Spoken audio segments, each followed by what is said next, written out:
Olá, pessoal, tudo bem? Hoje é segunda-feira, 6 de julho de 2020 e começa agora ao vivo aqui pela TV Câmara Rio Preto, mais um informativo coronavírus. Lembrando que estamos ao vivo também pelas redes sociais da Câmara Municipal, estamos no Facebook, no YouTube, pesquisa lá, Câmara Municipal de São José do Rio Preto, curte a nossa página, toca o sininho lá no YouTube que você vai ser sempre notificado quando tiver uma novidade aqui do Legislativo.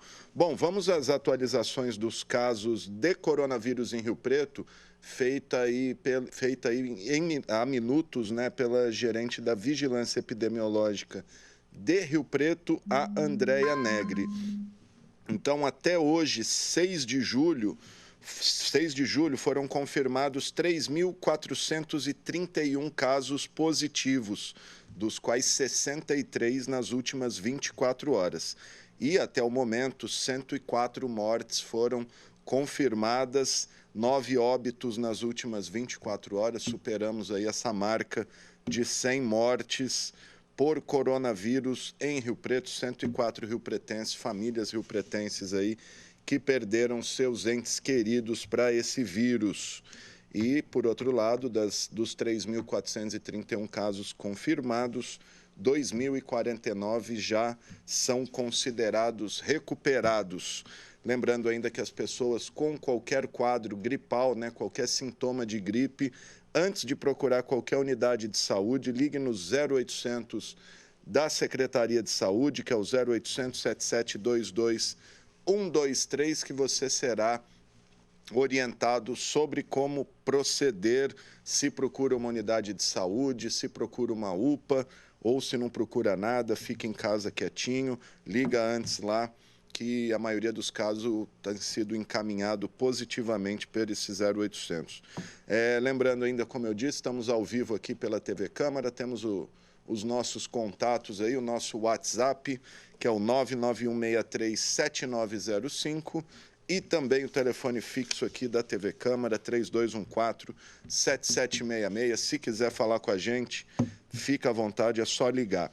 Um balanço rápido aqui do mundo, né? Em todo o planeta já são 11.419.000 pessoas infectadas por esse vírus, com pelo menos 533.780 mortes. E o país com o maior número de infectados é os Estados Unidos, né? Faz tempo, 2.932.000 contaminados. E é também o país com o maior número de mortes, 132.000 vítimas. No Brasil, que é o segundo país aí com o maior número de infectados, somos 1.604.585 pessoas com essa doença, dos quais 64.900 já morreram. O Brasil é também o país com o maior número de recuperados no mundo, né? São mais de 1 milhão de pessoas já recuperadas desse vírus. Só para registrar, no último final de semana, a Índia assumiu a terceira posição aí, no lugar da Rússia, com o terceiro maior número de pessoas infectadas. São mais de 600.000 pessoas infectadas na Índia. É isso aí, só para registrar, na coletiva de hoje à tarde do governo do estado, o governador João Dória anunciou aí o início dos testes em humanos da vacina contra o coronavírus, que teve o registro aprovado pela Anvisa, né? Está sendo chamado de Coronavac, a vacina. Então, em todo o estado de São Paulo, aí, 9.000 pessoas serão testadas com essa vacina, 9.000 voluntários aí que vão receber essa vacina, que está sendo desenvolvida pelo Instituto Butantan em parceria com um laboratório chinês. Tá? Então, as primeiras informações do coronavírus desta segunda-feira, porque agora a gente vai falar da sessão, de amanhã. Amanhã tem a 21ª sessão ordinária de 2020 e nós temos as informações aí com a jornalista Mariana Dyer. Vamos conferir. A Câmara de Rio Preto realiza nesta terça-feira a 21ª sessão ordinária do ano. A pauta traz 7 projetos. Os vereadores analisam a legalidade de projeto do Poder Executivo para a criação do Conselho Municipal de Políticas Culturais de São José do Rio Preto e votam também a legalidade de projeto que institui o Fundo Municipal da Cultura. Outro projeto em primeira discussão é do vereador Celso Peixão e dispõe sobre o ensino de higiene pessoal nas escolas da rede pública. Os demais projetos estão em segunda discussão na pauta, do vereador Renato Pupo, que autoriza o Poder Executivo a firmar convênio com associações sem fins lucrativos para instituir o SAMU veterinário. Projeto do vereador Jean Charles Serbeto, que cria o Programa Municipal de Apoio às Pessoas com Doenças Raras e seus familiares. Outro projeto do vereador Jean Charles, que proíbe a utilização de jalecos, aventais e equipamentos de proteção individual de profissionais de saúde fora do ambiente de trabalho. E os vereadores votam também projeto de Gerson Furquim, que incentiva o uso das plantas crotolária e citronela como método natural de controle ao Aedes aegypti. Lembrando que a sessão tem início às 5 da tarde, com transmissão ao vivo aqui pela TV Câmara, no canal 4 da NET, 28.2 em sinal aberto digital e também pela Rádio Educativa. Mariana Dayer para a TV Câmara.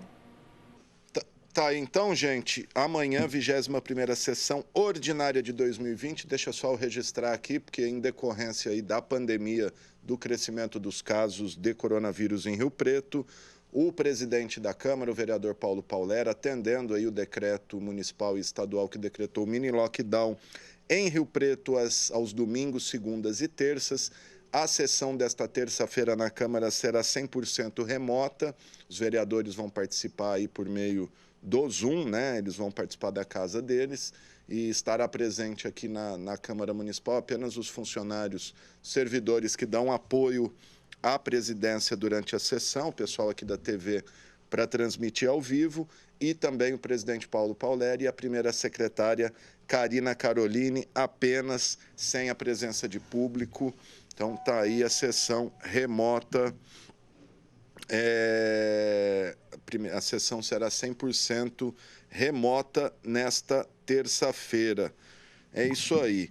E olha só, gente, nos últimos dias a gente tem registrado um aumento aí nos casos de suicídio em Rio Preto, se não um aumento, muitos relatos dos casos de suicídio, várias campanhas estão sendo feitas aí, e um dos principais órgãos aí que atua no combate, na ajuda às pessoas suicidas, é o Centro de Valorização da Vida. E por isso a gente vai conversar agora com o coordenador do CVV Rio Preto, o seu Francisco Garcia, que está aqui no Zoom comigo. Seu Francisco, tudo bem? Me ouve? Oi, seu Francisco, está me ouvindo? Acho que o seu Francisco não está me ouvindo. Estamos com algum probleminha aí. Seu Francisco, tudo bem? Me ouve?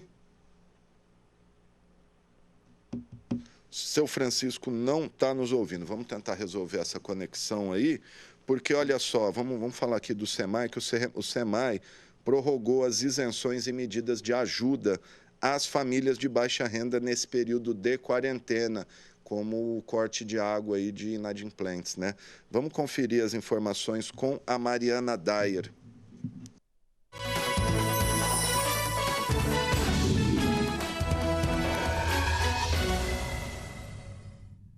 A Prefeitura de Rio Preto anunciou a prorrogação da suspensão do corte de fornecimento de água por inadimplência para pessoas com baixa renda até o dia 7 de agosto. O prefeito Edinho Araújo tinha anunciado em abril a suspensão até o mês de junho. O SEMAI também está autorizado a prorrogar a isenção do pagamento das contas dos beneficiários da tarifa social, que são cerca de 15 mil pessoas. O objetivo é manter o fornecimento de água para as pessoas de baixa renda durante a pandemia. Mas o SEMAI reforça que é importante que não haja aumento na inadimplência. Os serviços serão mantidos normalmente nesse período. Mariana Dayer para a TV Câmara.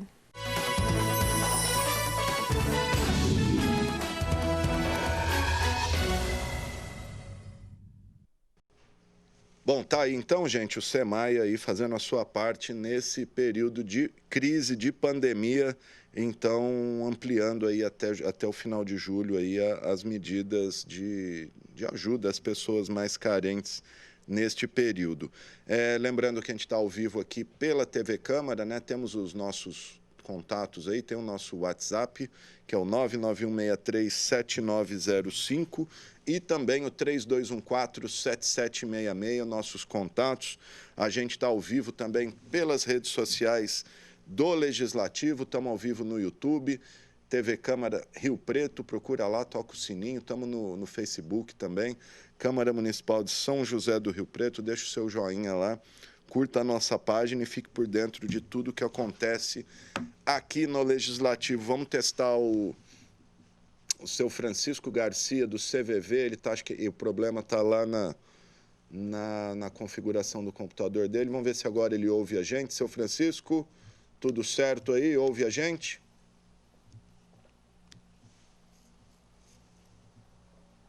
Seu Francisco, acho que não está ouvindo a gente. Tem algum problema no computador dele. Oi, seu Francisco, consegue ouvir a gente? Não está conseguindo. Seu Francisco ouvir a gente. Vamos testar de novo o seu Francisco. Acho que ele não está acertando, a configuração caiu. Vamos avançando aqui, vamos ver se a gente retoma o contato com o seu Francisco Garcia, ele que é o coordenador do CVV em Rio Preto. A gente sabe que ao vivo acontece aí os problemas mesmo, ainda mais com a pessoa longe daqui, né? Aí fica complicado. Porque, olha só, as entidades assistenciais de Rio Preto seguem precisando aí de doações, de contribuições neste período de quarentena, né, no meio à crise da pandemia do coronavírus aí. Vamos já para 4 meses de quarentena aqui em Rio Preto e a gente tem aí as entidades que estão com campanhas para arrecadação de bens, alimentos, etc. E também as famosas feijoadas beneficentes. Aí vamos conferir. Entidades beneficentes de Rio Preto que continuam os atendimentos mesmo durante a pandemia precisam de ajuda para manter o funcionamento. A CAPAC, Casa de Apoio ao Paciente Carente com Câncer, pede doações em dinheiro ou alimentos, como carne vermelha e produtos de higiene e limpeza. Quem quiser ajudar pode entrar em contato com a CAPAC para mais informações pelo telefone 3216 1593. A AMIC, Associação dos Amigos da Criança com Câncer ou Cardiopatia, está vendendo doces para ajudar na arrecadação. Quem quiser comprar tortas e fatias húngaras deve fazer a encomenda até a quinta-feira. A retirada é sempre na sexta-feira, na sede da AMIC, que fica na rua Lino Braille 355. Informações pelo telefone 2137-0777. E o Rotary Clube São José do Rio Preto Norte está promovendo uma feijoada em prol das associações Anjo da Guarda e Mamãe Idalina. Vai ser no dia 19 de julho. O kit vem com a feijoada e acompanhamentos e custa R$ 50. A retirada será na sede do Rotary, na rua Raul Silva, 2160. Mas é preciso comprar o convite com antecedência. Informações pelo telefone 3363-4589. Mais informações sobre o funcionamento das entidades de São José do Rio Preto ao longo da nossa programação. Mariana Dair para a TV Câmara. Tá, então, gente, quem puder colaborar, fica aí as dicas. Se quiser rever essa reportagem aí, é só entrar lá no nosso YouTube, TV Câmara Rio Preto. Vai lá em vídeos, tem bastante vídeo lá, tem todas as informações lá para você. E esse vídeo está postado também nas nossas redes sociais. Quem quiser colaborar com as entidades assistenciais de Rio Preto, está fazendo um favor à sociedade. Bom, gente, infelizmente a gente teve problema mesmo com o seu Francisco aí do CVV. Ele não conseguiu configurar ali, está com algum problema no áudio, mas a gente está tentando resolver. Enquanto isso, vamos falar aí, a gente teve uma perda nesse fim de semana de um dos maiores maestros e compositores de trilhas sonoras do cinema, o Ennio Morricone, italiano. Ele que é autor de grandes clássicos aí, talvez uma das músicas mais conhecidas do faroeste italiana, do Bom, o Mal e o Feio. Enfim, no total aí o Morricone compôs para mais de 500 filmes, programas de TV, venceu o Oscar com Cine Paradiso e o último, 8 Odiados, do Tarantino. E sobre isso a gente vai conversar com o professor, escritor e cinéfilo Romildo Santana, que está aqui no Skype comigo. Professor, me ouve? Eu estou vendo aqui, peraí. Estamos aí com já o professor Romildo Santana, ele está me ouvindo? E você? Temos o professor na tela aí? Espera um pouquinho. Vamos lá, professor. Estamos no vivo aqui, estamos no ar. Aê! Deu certo. Tá me vendo bem, bonitinho? Perfeitamente, professor Romildo Santana, talvez o maior cinéfilo aí de Rio Preto, uma das maiores coleções de cinema de Rio Preto, e vai falar um pouquinho, depois vai falar outras coisas também, mas vai falar um pouquinho o que essa perda, o que a morte do Morricone significa pro cinema. A gente sabe que tem algumas trilhas dele que são mais famosas que os filmes, né, professor? É verdade. Olha, o Ennio Morricone, em primeiro lugar, existem alguns autores de trilhas sonoras de filmes, por exemplo, o John Williams, que faz os filmes do Steven Spielberg. São os dois grandes do cinema aí, em termos de música, né? E muitos outros antigos, da década de 40, da década de 50, desde que quando o cinema começou a falar, né, em 1929, começaram a aparecer grandes, né, os jazzistas da década de 30 e tudo mais. O Ennio Morricone ele tem músicas que ficaram, como você acabou de falar, Alexandre, até às vezes mais famosas que os próprios filmes. Ou não é mais famosa, mas vamos dizer assim, que ficaram gravadas na nossa memória afetiva, né? Quem não se lembra da trilha sonora do Cinema Paradiso, não é? E de tantos, Era uma Vez no Oeste, Era uma Vez na América, né? Aquela trilogia do Sérgio Leone. Do Sérgio Leone, né? Que elevou o faroeste e salvou o cinema italiano, né? Porque o cinema italiano vinha numa decadência, e a partir, inclusive, de filmes, quer ver? Como este aqui, olha, Django. Sim. Que, né? Inclusive teve um remake agora do próprio Tarantino, né? Do Tarantino, que é muito bacana, porque o Franco Nero conversa, que o Franco Nero é o personagem ícone do Django, né? Ele é o Django, né? Ele conversa com o Django do Tarantino. E o Django do Tarantino pergunta: você conhece o Django? Ele fala: já ouvi falar. Né? Mas é a música do nosso maravilhoso Ennio Morricone, né? Então, esses três primeiros, olha aqui, eu até separei alguma coisa da minha coleção, né? Olha aqui, ó, esse aqui por uns dólares a mais. Por uns dólares a mais, ali o bom, o mal e o feio, né? Atrás, que é o que tem o clássico lá. O feio, né? Por um punhado de dólares, né? Que é de 64, né? Por uns dólares a mais, por uns dólares a mais, que é de 64, o outro é de 65, e depois, né, o bom, o mal e o feio, que é a trilogia que fez com que o faroeste italiano chegasse, e juntamente com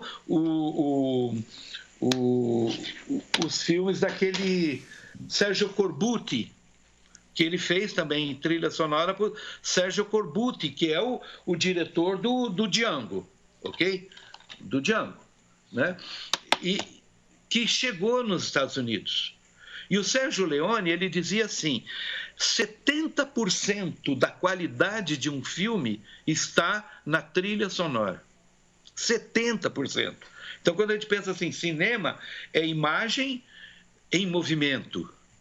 Mas o cinema é uma convergência de mídias, né? É uma convergência de elementos artísticos.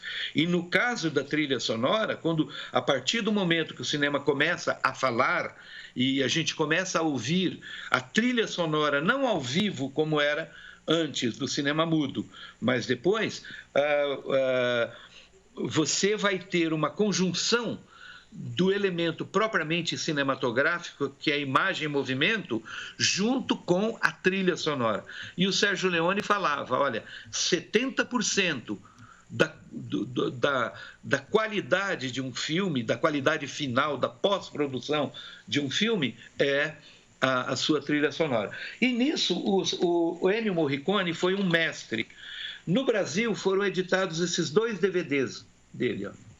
Esse aqui, ele gravou, inclusive esse concerto, Sérgio Leone esteve em São Paulo, né, aqui em São Paulo com uma orquestra sinfônica de São Paulo, mas esse DVD é gravado com a Orquestra Sinfônica de Munique e com um coral italiano e com alguns solistas italianos. E esse aqui com a Orquestra Sinfônica de Veneza, também das maiores trilhas sonoras do Sérgio Leone. Sim. E depois, então, né, olha aqui, Meu Nome Ninguém, né? Era Uma Vez no Oeste, que é maravilhosa essa trilha sonora. E eu acho que ele ganhou o Hollywood aí com Era Uma Vez na América, né? Era Uma Vez na América. E daí ele abriu as portas de Hollywood para ele. Mas o Era Uma Vez no Oeste, esse é o primeiro filme norte-americano do Sérgio Leone, com trilha do Ennio Morricone. Uma das sequências do filme, uma das primeiras sequências do filme, custou mais caro que os três juntos, que os três faroestes espaguete juntos. Né? Esse aqui, quando a Cláudia Cardinale desce do trem, e aí tem uma grua que mostra ela descendo do trem, que, aliás, ele queria que ela ficasse sem calcinha e a câmera passasse por baixo das pernas dela. A Cláudia Cardinale falou assim, peraí, eu nunca mostrei nada do meu corpo, né? Eu estou fora desse filme, não quero saber. Aí ele pegou e fez de outro jeito. Aí ela desce do trem, a grua sobe, né? Aquela máquina sobe assim, e mostra a cidadezinha. Para fazer aquela cidade, a produção custou mais do que esses três faroestes juntos, que são os três clássicos do Sérgio Leone, né? Com músicas do Ennio Morricone. Sem dúvida. O senhor falou da junção perfeita de música e imagem. Vamos citar o John Williams que o senhor citou aí. Imagina Sim. Tubarão sem aquela música de suspense, ou Star Wars, Guerra nas Estrelas, o Darth Vader, sem a Marcha Imperial. Não seria a mesma coisa, né? É maravilhoso, né? E depois, trilhas como essa, Cinema Paradiso.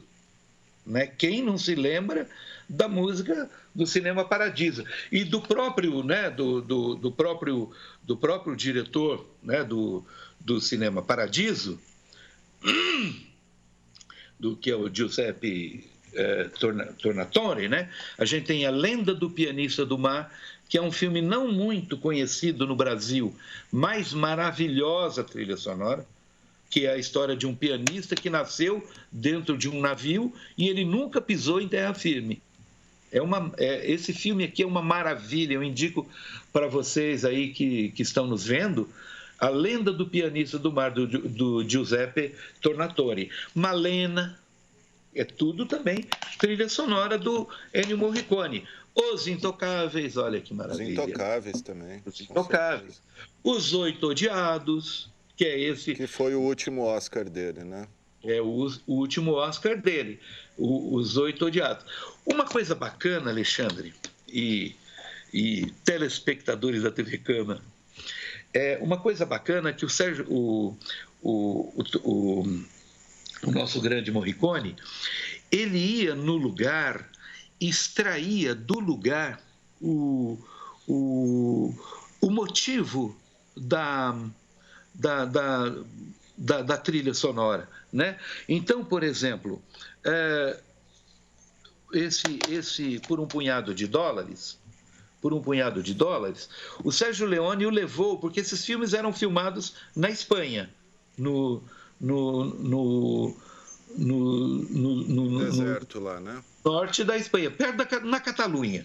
Desculpe, é entre a Catalunha e a Galícia. Né, que tinha mais sol e tal, papapá. Ele pegava a terra lá do local, nos Estados Unidos, levava meio navio de terra para ficar na cor, porque custava mais barato fazer na época na Itália. Aí, o Sérgio Leone, ele queria postar a câmera nos locais onde o John Ford tinha postado as câmeras nos clássicos do John Ford. Então ele ficava procurando pelo filme do John Ford aonde que ele teria colocado a câmera. E ele levava o Ennio Morricone junto com ele, né? Então, os planos abertos e tal, o cavalo correndo, a turma, tudo, ele filmava lá nos Estados Unidos. E depois as cenas de estúdio, cenas em plano mais fechado, era lá na Espanha, ok? Aí o Ennio Morricone, por exemplo, ele ouve um coiote. Aí ele já faz, né? Pam, pam, pam, entendeu? É uma coisa assim maravilhosa. Então ele pegava do ambiente. O Era Uma Vez no Oeste, né? O Era Uma Vez no Oeste, quando tem uma sequência inicial que são 3 bandidos numa estação abandonada de trem, não é bem abandonada porque passa o trem ali. São quase 10 minutos do filme, né? E ele levou o Ennio Morricone para compor a música dessa sequência de 10 minutos. O que ele fez? Ele falou, não, a música já está aí. Era um papavento daqueles, uma coisa aquela que gira para pegar água, né? O barulho dos pássaros, o barulho do ambiente, do som ambiente, ele gravou em alta definição, em close, digamos assim, gravou em close, e a música ficou sendo o som do ambiente, do local mesmo, né? E ele assinava isso como trilha sonora musical, né? Então fica o barulho daquela máquina girando que puxa água, como é que chama aquilo? Catavento, né? Catavento, é. Então, e que ele é cheio de creque, creque, creque, porque é uma coisa antiga, e ele deixa aquele barulho lá girando e ele assina aquilo como música, né? Então, ele é um sujeito absolutamente criativo, né? Esse filme aqui, que foi filmado, inclusive, aqui no Brasil, né? Sim. Lá nas cataratas do Iguaçu, né? Tanto do lado brasileiro quanto do lado argentino. O De Niro, né? Do De Niro, chama Missão. É lindo, maravilhoso. A música também ganhou, é premiadíssima, e que ganhou também do Ennio Morricone, que como tudo na vida é efêmero, né? Vai passando. 91 anos e estava produzindo ainda, né? Bom, são diretores maravilhosos. Ontem eu vi não sei qual vez, do Clint Eastwood. Esses dias de pandemia eu estou assim, vendo quase tudo dele, né? E ontem eu vi o Mula, né? E esse último filme que ele fez agora com 88 anos, né? O Mula, o personagem tem 87 anos. Sim. É um filme de 2018. Esse Mula eu tive o prazer ainda de ver. Maravilhoso, é imperdível. Imperdível. Como todos, né? Clint Eastwood acho que é um dos grandes, maiores aí de todos os tempos. Né? E vamos ligar o Clint Eastwood com essa trilogia dos Bang Bangs Western Spaghetti, né? Com trilha do Sérgio Leone com trilha do Ennio Morricone. Então é uma grande perda mesmo, né? É claro que o cinema ele possui artistas maravilhosos, né? E que é uma coisa assim incontável, né? Mas o Ennio Morricone ele tem um nome marcado na história do cinema mundial, né? Na história do cinema mundial. Velhinho daquele jeito, ele aparece regendo essas orquestras sinfônicas no mundo inteiro, fazendo shows, fazendo concertos, né?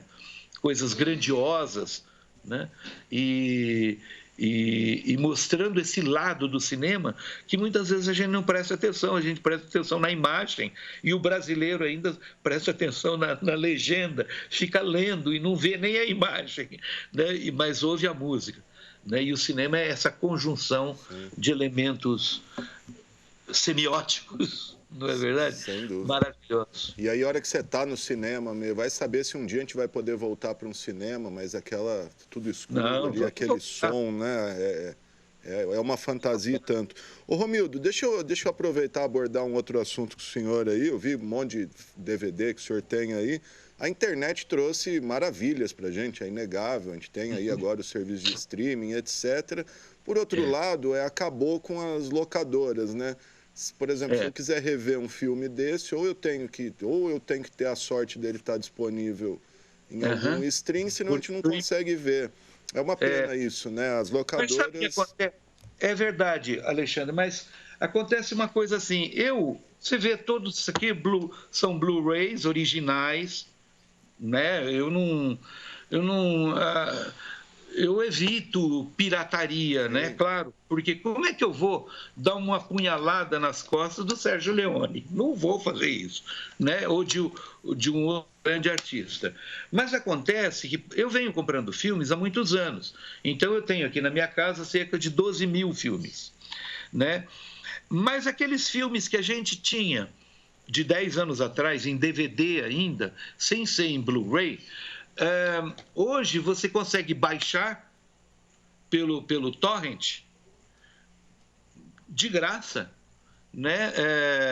E uma qualidade superior. Então, o que eu tenho feito assim? No passado eu tinha Era Uma Vez no Oeste em DVD. Aí saiu em Blu-ray, claro, vou comprar em Blu-ray, né? Mas é possível que no futuro a gente tenha a possibilidade não só desses meios convencionais, tipo Netflix, tipo a Amazon, né? Eu assino também a Amazon, o Telecine como Netflix. Sim. Mas são aqueles filmes muito repetidos. Todos esses eu já vi tudo. Você não encontra aqueles filmes de arte que você ficava garimpando em locadoras. Exatamente, né? Mas se você for pelo torrent, você coloca lá o filme em português, o nome em português, você procura no Google, já acha o nome original. Digita o nome original, é possível que você encontre esses grandes filmes para você baixar de graça, né? E às vezes não é nem questão de pirataria, porque são filmes, às vezes, que têm mais de 70 anos e eles estão em domínio público. E você consegue baixar a legenda, tudo bonitinho, e fazer a sua mídia ou ver, né, conectando o notebook na televisão e vendo o filme, né? E é dessa maneira que a gente pode continuar vendo clássicos da década de 30, maravilhosos, né? Os musicais da década de 30 e 40, da Metro, Paramount, né? Que não tem, obviamente, nessas locadoras, entre aspas, por streaming, que são a Netflix, etc., né? Essa Amazon, etc., que custa baratinho tudo. E o cinema, enfim, ele vai se adaptando e é irreversível, me parece, né? Essa questão do cinema, da gente assistir em casa. Então, hoje, uma tela de 75 polegadas custa, né? Não custa tão barato, mas custa... Não é inviável, né? É uma coisa cara, mas não... Dá para comprar em alta dá para comprar, tão maravilhosa, que, na verdade, é o tamanho de uma tela da época que eu participei de cineclubes aqui em Rio Preto, final da década de 60, 70, né, que você tinha aquela projeção em 16 milímetros, aquele filme tudo quebrado, aquela trilha sonora horrorosa, tudo quebrada, né?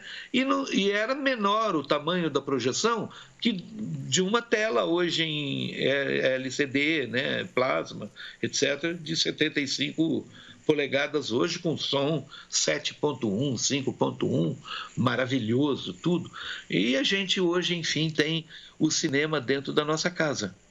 Sem dúvida. Tá aí, gente. Professor, escritor, cinéfilo, amador, né? Amador não, é caseiro aí, né? O Romildo. Ô, Romildo, deixa eu aproveitar e te perguntar. Outro dia eu te encontrei, você comentou você vai lançar uma nova edição do teu livro, A Moda é Viola, né? A moda é viola. A moda é viola, tá certo. Já tá pronto? Como é que tá isso aí? Então, hoje eu liguei na editora, tá tendo um problema, vou revelar para você em primeira mão. Eu queria um papel especial para essa quarta edição, que está com umas 680 páginas, mais ou menos. Eu queria um papel diferente. E esse papel diferente é importado. E para o livro, existe uma isenção do imposto da importação do papel para o livro. Mas aquele negócio de Brasil BR, né? As gráficas normais importam como se fosse para livro e usam o papel para outras coisas, para trabalhos convencionais de gráfica. E aí a Polícia Federal pegou. Parece que entre hoje e amanhã eles vão liberar para a editora que está editando o meu livro a vinda do papel que eu estou esperando já faz 2 meses. O livro está pronto, né? E eu pretendo, logo que terminar essa pandemia, vender esse livro. É uma edição que eu estou fazendo por conta própria, são 500 exemplares numerados e autografados pelo autor, um por um, né, essa 4ª edição. E ela é uma espécie de um balão de ensaio. Eu vou tentar com alguma empresa, principalmente, se me fosse possível, de Rio Preto ou da região, né, para fazer uma edição maior para o Natal, sabe, aquelas coisas assim. Não estou nem preocupado em ganhar dinheiro, nada. E aí seria uma edição, uma 4ª edição, 2ª tiragem definitiva e maior. Mas foi um livro, a Moda Viola é um livro que é citado na Europa, é citado nos países. Ultimamente eu recebi um livro do México que tem 4 citações à Moda Viola e é um livro, digamos, referência no Brasil, entendeu? Nesse estudo do nosso cantar, da nossa cultura de raiz mesmo, né? Como dizia o Mário de Andrade, se você quiser conhecer a cultura verdadeira de um povo, vai procurar a música popular desse povo, né? E esse meu livro se presta a esse trabalho. E é a última edição que eu faço, porque eu fiz uma edição cada 5 anos. A primeira edição foram 2.000 exemplares, a segunda 1.200, a terceira 800 e agora a 4ª 500. E tomara que alguma empresa queira fazer essa tiragem, e vai aí, inclusive, esse convite, né, para uma edição, eu imagino bacana, né, porque é uma coisa que representa a nossa cultura, mas representa a nossa cidade, né, e para presente, para empresários, final de ano, bonito, fazer uma edição bonita. A minha ideia seria até colocar o filme também, né, que o livro virou um filme do Reinaldo Volpato, né? Se pudesse, sabe, fazer um CD também com as músicas do livro, mas são coisas que nos Estados Unidos a gente vê com facilidade, mas que no Brasil é tudo muito mais difícil, né? Uma dificuldade, né? Uma desvalorização da cultura impressionante. É só a gente ver o Ministério... Bom, nem existe mais Ministério da Cultura, né? Virou um puxadinho lá do turismo, né? Infelizmente. E eu estou com um livro novo sobre o José Antônio da Silva também. Prontinho. É um livro de umas 350 páginas, um pouquinho mais, mas ele é muito ilustrado. Então, você pergunta assim, pô, mas você escreve para quê, então? Né? Se é tão difícil, não é? Publicar um livro hoje no Brasil, infelizmente, né? Esse período de quarentena, ou essas quarentenas repetidas que nós temos vivido, né? Que as pessoas poderiam pegar também um tempo para ler um pouco mais, e isto é uma coisa que falta no nosso país, né? Se o nosso país fosse mais letrado, mais próximo dos livros, a gente teria um país que erraria menos. Sem dúvida. Acho que o grande problema do Brasil é a ignorância mesmo. É a ignorância, é a educação. No sentido clássico aí, né? De falta de cultura mesmo. A gente vota com a nossa cultura, né? E a base da cultura é a educação, né? Então, enquanto tiver aluno dando... Bom, que é outra pasta que está aí relegada ao abandono, né? Já estamos há quase um mês sem ministro aí. Bom, já estamos faz 1 ano sem ministro, né? Porque o que estava lá não dá para ser... Então, isso é uma coisa lamentável, mas a gente não pode perder a esperança, né? Nós não podemos perder a esperança. Do mesmo modo como a gente tem esperança de voltar ao cinema, parar de usar máscara, né? A gente fica lembrando assim, sabe? Lembra os filmes dos mascarados, né? Os Bang Bang, né? e hoje todo mundo mascarado, que é uma coisa lamentável, né? Uma coisa assim... É um horror, né? É um horror, mas infelizmente é a Necessário. realidade em que a gente vive, né? Sem dúvida. Tá legal, gostei do teu microfone aí, viu? Legal. Eudô. Obrigado, Tá bom, viu, pela entrevista, pela disponibilidade. Parabéns aí pelo acervo de cinema. Obrigado. 12 mil filmes, hein? É coisa pra caramba, hein? É mais do que uma Aí, ó, você já pode abrir uma locadora, Romildo. Pronto. Mas agora ninguém mais loca. Ninguém quer saber, né? Agora tem os streams, né? Eu guardo isso, Alexandre, porque quando eu era... Você tem 2 minutinhos? Deixa eu contar uma história. Pode? Pra gente finalizar, vamos lá. Quando eu era mocinho, eu te falei do Cineclube, né? A gente tinha o Cineclube Rio Preto, né? Eu via aqueles filmes maravilhosos, eu pensava assim, puxa, se eu fosse rico, eu compraria esse filme para mim, para ter na minha casa, porque eu gosto tanto dele, né? Aqueles clássicos do neorrealismo italiano. Eu pensava isso, se eu fosse rico, né? E hoje, olha aqui, ó, não precisa ser rico para você ter um filme em casa, né? Eu acho que é uma coisa meio freudiana isso aí, né? Sim. Mas só também dar a última dica, aproveitando o seu maravilhoso espaço, né, que o Museu do Silva, dia 19 agora, faz 40 anos. É considerado o museu de arte naif mais importante do Brasil, né? José Antônio da Silva é o artista naif mais importante do Brasil, apreciado no mundo inteiro, que tem quadro no MoMA, no Museu de Arte Moderna de Nova York. E eu me convido para a gente falar sobre o museu antes do dia 19. Está convidado, está marcado já. Mas eu não sou mais diretor, mas eu fundei esse museu e a duras penas no passado. Sem dúvida, tem autoridade de sobra para falar do Silva, o Romildo, né? Tá bom, Alexandre, muito obrigado, parabéns aqui. Eu acompanho, viu, o programa pela internet depois, baixo inclusive alguns pelo YouTube e guardo na minha casa. Opa, que bom. Isto é a história. Né? Isso é a história. Se essa porcaria desse Covid me pegar, vai ser uma entrevista minha. A entrevista do fundador do Museu do Silva. Fica quietinho em casa aí que não é para sair agora, que não acontece nada. Romildo, obrigado e está marcado já. A gente vai se falando, mas vamos falar assim dos 40 anos do Museu do Silva, o museu que fica aqui no centro. Voluntários de São Paulo? Voluntários, né? Voluntários com... O Saldanha Marinho. O Saldanha Marinho, exatamente. Isso. Muito bacana lá. Atualmente fechado. Todo o Rio Pretense precisa conhecer lá. Agora não dá, né? Agora está na quarentena. Mas hora de passar isso, vale a pena dar um pulo lá. É bem bacana. Eu já fui umas 2 vezes lá. Romildo, obrigado, viu?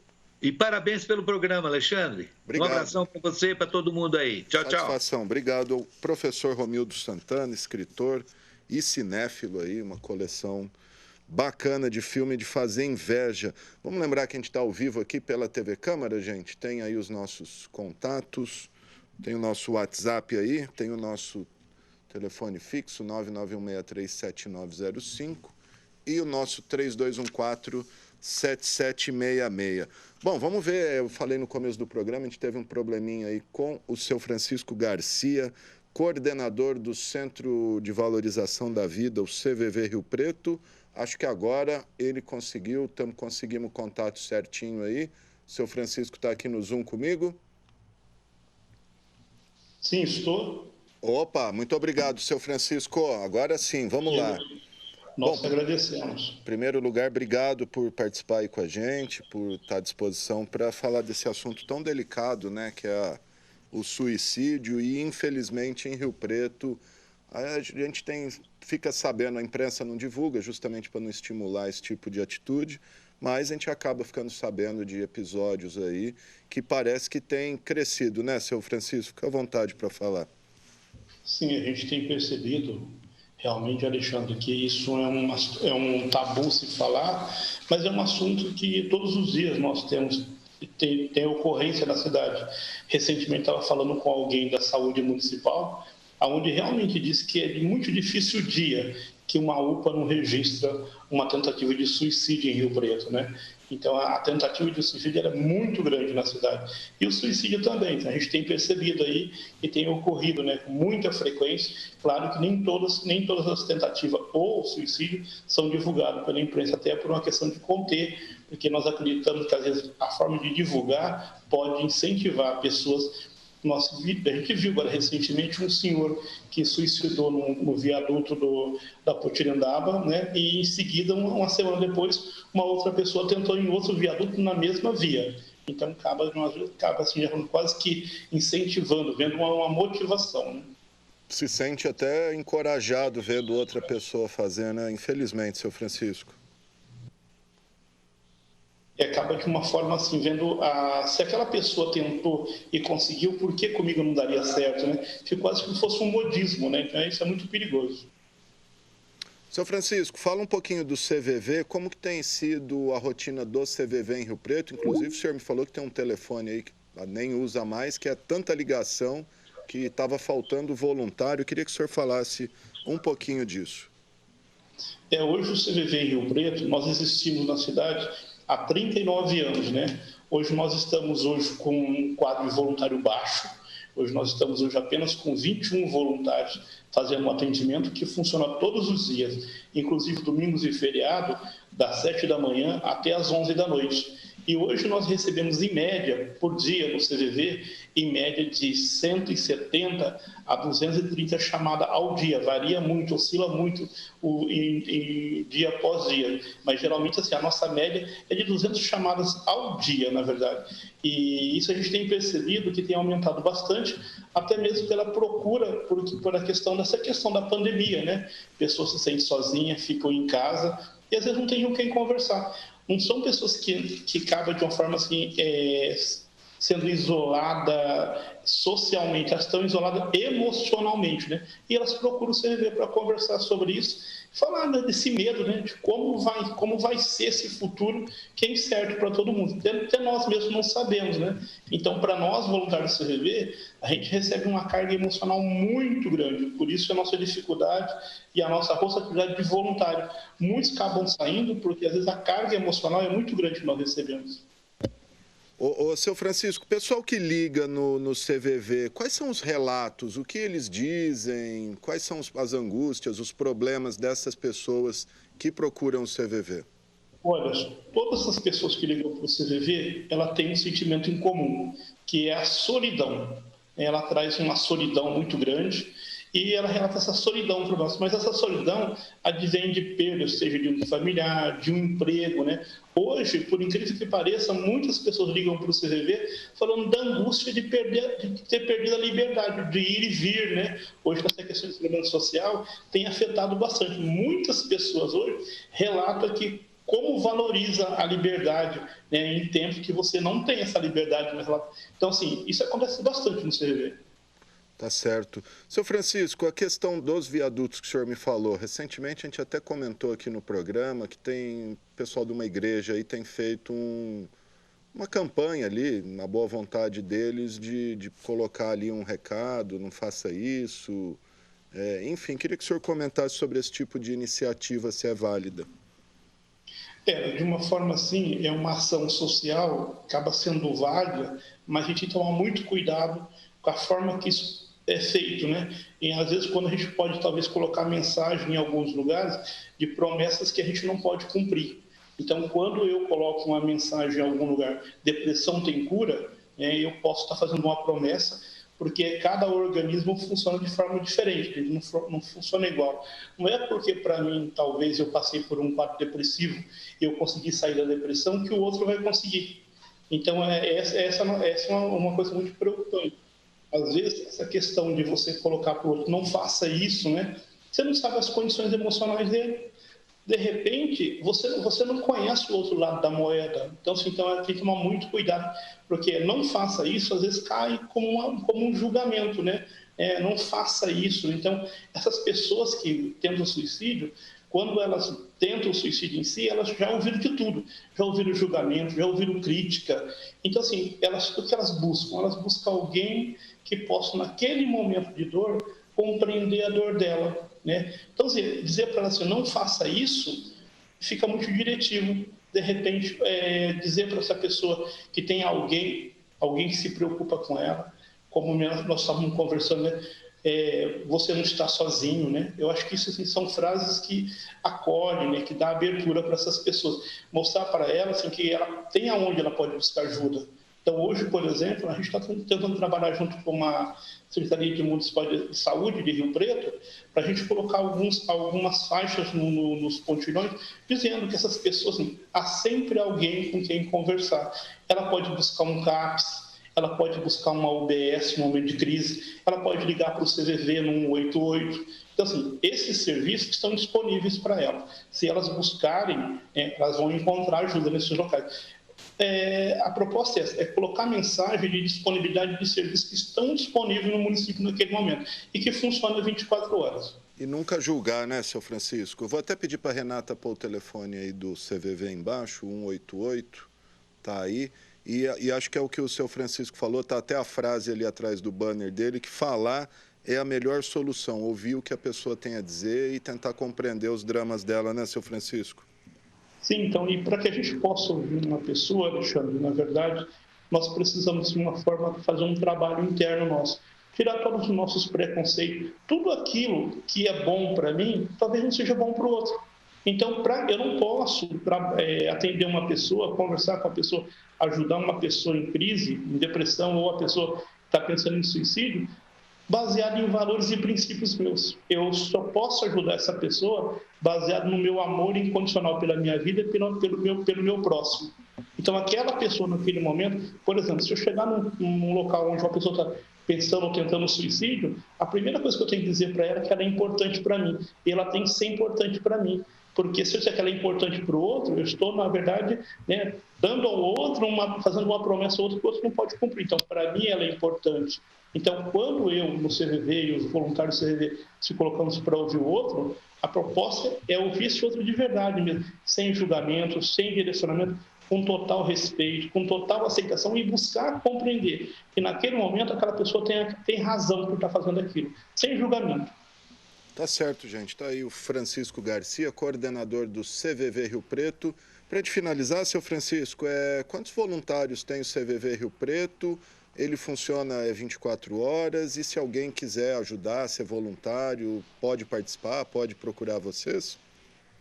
Alexandre, hoje nós funcionamos todos os dias, das 7 da manhã às 11 da noite. Nós funcionamos em Rio Preto por 26 anos, 24 horas. Não funcionamos hoje 24 horas por falta de voluntário.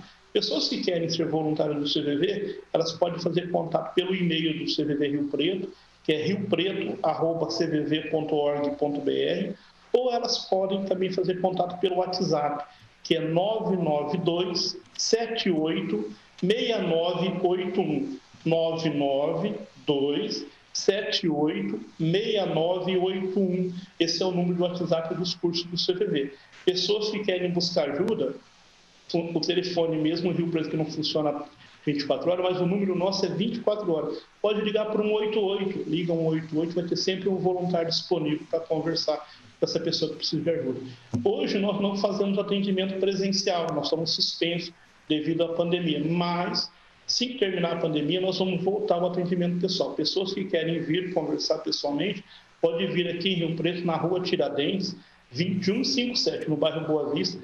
E o nosso atendimento pessoal, presencial, ele funciona todos os dias, das 8 da manhã até as 6 da tarde. Vai ter sempre um voluntário disponível ao viador desse outro que procurar o CVV, tanto pessoalmente quanto por telefone 188. Seu Francisco Garcia, muito obrigado pela sua entrevista, pelas suas informações. Parabéns pelo trabalho aí no CVV. E lembrando, quem tiver aí com angústia, querendo conversar com alguém, está sozinho, liga lá 188 CVV Rio Preto. Obrigado, seu Francisco. Nós que agradecemos, a gente continua sempre à disposição. Igualmente, tá aí, então, Francisco Garcia falando com a gente sobre esse assunto delicado que é o suicídio. É um assunto delicado, mas a gente tem que falar porque as pessoas estão aí em momento de angústia, sozinhas em casa, muita gente desesperada. Então, sempre tem alguém que quer ouvir o que você tem a dizer e o CVV é um caminho importante aí, o pessoal lá das 7 da manhã às 11 da noite. Bom, eu falei da sessão de amanhã, que vai ser 100% remota, e para falar um pouquinho sobre isso, estou na linha com o presidente da Câmara, vereador Paulo Paulera. Presidente, me ouve? Sim, Alexandre. Legal. Presidente, por que essa decisão aí do sessão remota? Como que vai funcionar? Fala com a gente um pouquinho sobre isso. Bom, na realidade, nós estamos aí seguindo uma orientação da saúde, né, Alexandre? Nós estamos aí nesse mini lockdown, né? Esses 15 dias, né? E a Câmara tem dado a sua contribuição. Nós estamos trabalhando com todas as normas passadas pela Secretaria de Saúde, né? Com toda a questão de higiene, né? De distanciamento. Nós estamos fazendo tudo de acordo, né? Que tem para poder passar esse momento dessa pandemia aqui na nossa cidade. Logicamente que agora, com essa interrupção aí desse trabalho apenas em 4 dias para o comércio, nós resolvemos dar um exemplo também. Segunda e terça a Câmara não está tendo atendimento presencial, os gabinetes, né? Apenas quarta, quinta e sexta, e as sessões agora, pelo menos nas próximas 2, serão virtualmente, né? Então, justamente para evitar um pouco da aglomeração, apesar que todos os cuidados estão sendo tomados, mas é importante a gente dar essa contribuição, mostrar que o poder público, especialmente a Câmara Municipal, também está seguindo rigorosamente aquilo que a saúde nos determina, com todo respeito e responsabilidade. Então, esse é o principal objetivo. Tá legal, tá? Então, a partir de amanhã, pelas próximas 2 semanas, né, a sessão 100% virtual, podendo ser prorrogado caso necessário. Repercutir com o senhor também, presidente, adiamento das eleições para novembro, 15 e 29 de novembro, segundo turno. Se houver, o senhor vereador, presidente de partido, como que isso repercutiu no meio político? Olha, praticamente foi uma unanimidade. Eu conversei com o deputado lá, Fausto Pinato, nosso deputado federal aqui da região, conversei com outros deputados também no último sábado lá no HB, né, há 2 sábados atrás, e aí, no meu entendimento, eu acho que foi feito assim, tem que dar os parabéns aí para o Congresso Nacional, porque a principal questão do adiamento das eleições, primeiro, as pessoas não estão, vamos dizer assim, tranquilas para ir para a urna, tranquila para ter uma aglomeração. Você sabe que em Rio Preto nós temos aí em torno de 350 mil eleitores, quer dizer, num único dia votando, com certeza vai ter aglomeração. Então, as pessoas também não estão tranquilas. Eu acredito que 50% ou 60% no máximo vão votar nas próximas eleições, se fosse no dia 4 de outubro. Passando um pouquinho para frente, mais 40 dias, com certeza a gente espera que dia 15 de novembro a gente esteja numa situação melhor, vamos dizer, na questão da pandemia, que as coisas que essa curva possa estar diminuindo. Esse é o que a gente espera. Na realidade, o grande ganho disso aí, politicamente falando, são para os novos pré-candidatos, novos candidatos, né? Seja ele a vereador como prefeito. Como é que um candidato novo, somente o vereador, que tem uma campanha diferente, que é uma campanha do dia a dia, de dar mão, de conversar com as pessoas, de ir na casa das pessoas, quer dizer, é uma campanha diferente de prefeito, que é mais atacado, quer dizer, o vereador ficaria, somente os mais novos, entraria em uma desvantagem muito grande, no meu entendimento. Porque os que já são vereadores já têm a mídia, já tem a sua assessoria, tem o seu grupo político, já tem trabalho e entraria com uma vantagem. Então, acho que esse adiamento trouxe aí para a democracia, vamos dizer assim, um respeito àqueles que querem ser candidatos. Então, achei importante essa prorrogação aí. Maravilha. Presidente da Câmara, Paulo Paulera, repercutiu um outro tema aqui com o senhor, que deu o que falar aí no final de semana, que foi a abertura do Trevão de Talhado, né? Depois de 1 ano quase aí aquilo lá fechando. O senhor andou fazendo gestões aí junto ao DENIT, o senhor, outros vereadores também. E aí, agora resolveu, abriu, o povo está feliz lá? Olha, não é para comemorar nada, Alexandre. Isso aí, realmente, nós estamos à frente aí há alguns meses trabalhando, conversando com os engenheiros do consórcio responsável pela duplicação da BR, mas não é momento de comemorar a abertura. No meu entendimento, demorou demais, mas a gente entende também que são questões técnicas, né? Precisou vir aí um capitão do DENIT que assumiu a regional ali, através dele que ele chegou e deu um prazo, né? E quero parabenizar aí o capitão, não me recordo o nome dele agora, que deu um prazo e nos passou a informação, inclusive naquele momento, naquela sexta-feira, dia 19 de junho, quando nós recebemos essa informação que em 15 dias ia abrir o trevo de Talhado, juntamente eu e o prefeito Edinho falou no DENIT lá em São Paulo também, lá em Brasília, eu falei aqui com os engenheiros do consórcio, quer dizer, então nós tivemos aí, vamos dizer, entre aspas, uma pressão política para se resolver a questão. Não é para se comemorar nada, apenas eu acredito que resolveu uma situação, um transtorno de mais de um ano desse trevo, onde as pessoas perderam totalmente seu direito até de ir e vir, um distanciamento de mais de 5 quilômetros diariamente, as pessoas teriam que andar a mais, quer dizer, sem contar o risco, né? Nós tivemos ali vários acidentes naquele trecho ali, então acho que foi uma conquista. Acho que a Câmara Municipal, nós tivemos outros vereadores que também trabalharam em cima dessa questão. Quando a gente conquista uma abertura, todo mundo ganha, né? Todo mundo fica feliz. Eu acho que quem mais está feliz é a população, principalmente daquela região ali, daquela chácara, os comerciantes da Avenida Galeazzi, mas especialmente os moradores do Distrito Talhado são os que mais sofrem, porque com certeza mais de 90% daqueles moradores vêm trabalhar em Rio Preto e tinha esse transtorno diário. Então, eu acho que valeu a pena esse tipo de conversa, esse diálogo lá com o DENIT e com o consórcio, e se resolveu essa questão. Agora, a nossa grande expectativa é até o final do ano acabar totalmente essa obra de duplicação. É uma obra sonhada há mais de 30 anos. Muitas vidas se perderam aí na BR, né, se perderam na BR. Então, essa é a grande conquista para Rio Preto. Rio Preto vai ser uma nova São José do Rio Preto quando estiver totalmente entregue a BR-153 e duplicada. Maravilha, presidente. Quer falar mais alguma coisa? Repercutir alguma outra situação? Não, obrigado, Alexandre. Parabéns pelo trabalho e a gente volta sempre a frisar. A Câmara Municipal, ela está sempre ao lado da população, trabalhando, dando satisfação dos nossos atos. E volto a dizer, nós estamos num momento realmente crítico dessa pandemia, e as pessoas que puderem, que não houver necessidade, continuem em casa, com responsabilidade, que a gente possa passar esse momento e voltar à normalidade. Um abraço, parabéns a todos aí da TV Câmara. Maravilha, muito obrigado ao presidente da Câmara, vereador Paulo Paulera, falando aqui com a gente sobre assuntos que estão na boca do povo aí, como o adiamento das eleições de outubro, né? Repetindo, as eleições adiadas para o dia 15 de novembro e segundo turno 29 de novembro, se houver, por causa dessa pandemia horrorosa e essa situação que colocou a gente na berlinda aí, faz 4 meses que nossa vida virou de ponta cabeça, né? Todo mundo confinado em casa, não pode ver a família, não pode se reunir com os amigos. É realmente muito triste, mas necessário que a gente, enfim, siga as regras aí e torcer para isso passar logo. O presidente ainda falou, espero que em novembro esteja normal. Tomara, né, que em novembro a gente já esteja numa situação de normalidade minimamente aceitável. É isso aí, gente.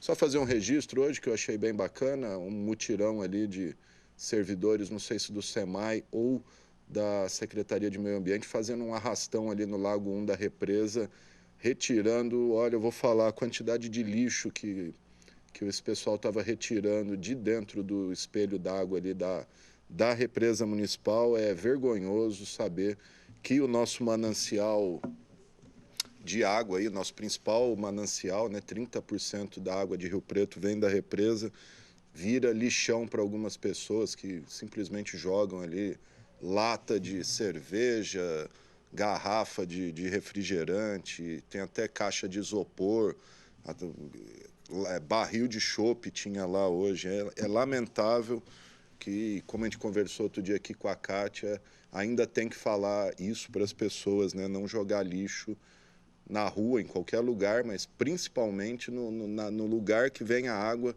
que a gente bebe, toma banho e lava nossas roupas, né, gente? Vamos ter um pouquinho de consciência ambiental aí, guarda o seu lixo ali no carro, a hora que chegar em casa, você joga no lixo, não arremessa lá dentro da represa não, que é feio.